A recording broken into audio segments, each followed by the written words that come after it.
I was a student, and my painting teacher was moving into a loft, and he needed work done, painting, that kind of thing. So he traded me work for one of his paintings, and it's going to be in the show. This beautiful drawing of one of my other students sitting on a bed. It was just gorgeous, pastel drawing, and it was the first piece of art that I acquired. And it was beautiful. I look at it still today, and I love it. You know, it's beautiful.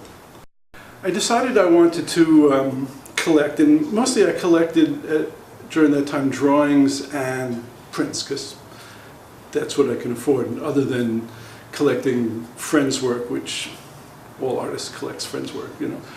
So I decided I was going to go buy a piece by this New York artist named Jim Dine, who I loved during school, and I went to Pace Galleries on 57th Street, big New York gallery, and I was going to march in there and buy a piece of Jim Dine's. I wanted to buy a Jim Dine robe, which he's very famous for, and the woman started pulling them out. It's just one room, it's just prints and drawings, and just racks of drawings of all these famous artists. It's a fantastic room, I love spending time there.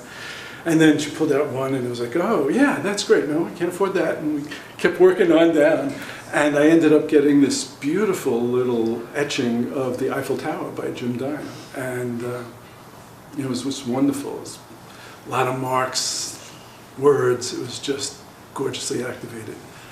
Beautiful print. Fun day. It was a fun day. It's an interesting question.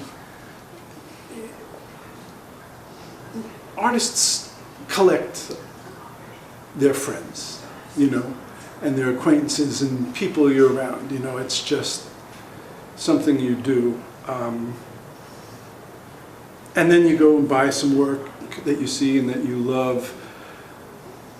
Ultimately, there is this beautiful energy in art. There's a history of mark making and questions being asked and spirits being revealed, and the whole gamut of what it takes to make a piece of art, to make an object. You know, what you put into it, what you get out of it, you know. And that energy is just a beautiful thing to be around. And the more art you have that speaks to you, there's this beautiful synergy of looking and asking and learning that goes on.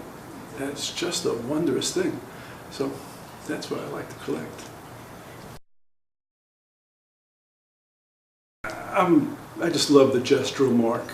I love mark making, I love drawing, you know. I respond emotionally to seeing the artist's hand in a piece,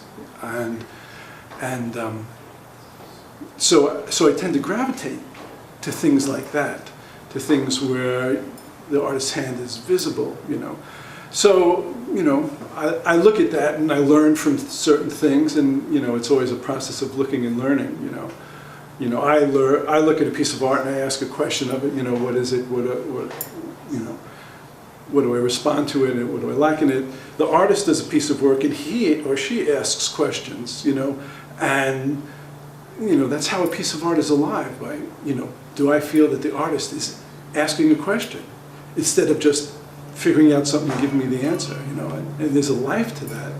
So yeah, so in that way, it affects my work just being around it. There is one piece, though, I did. I bought an angel piece from this guy named Jay Baxter in beautiful charcoal drawing, and I did an angel piece just like it once, and in response to that piece specifically, and that was a lot of fun, doing my own angel. So, yeah. It's a wondrous thing. Everybody should do it. Collecting art is, you know,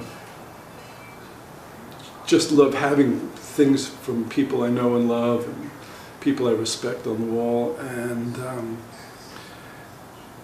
you know, and it informs my art making by just, like I said before, but the spirit of it, you know. So I like, you know, there's an integrity to a successful piece of art, and I like being around that, and I hope that that translates into when I make art, to have that certain bit of integrity and that certain bit of always asking questions, you know.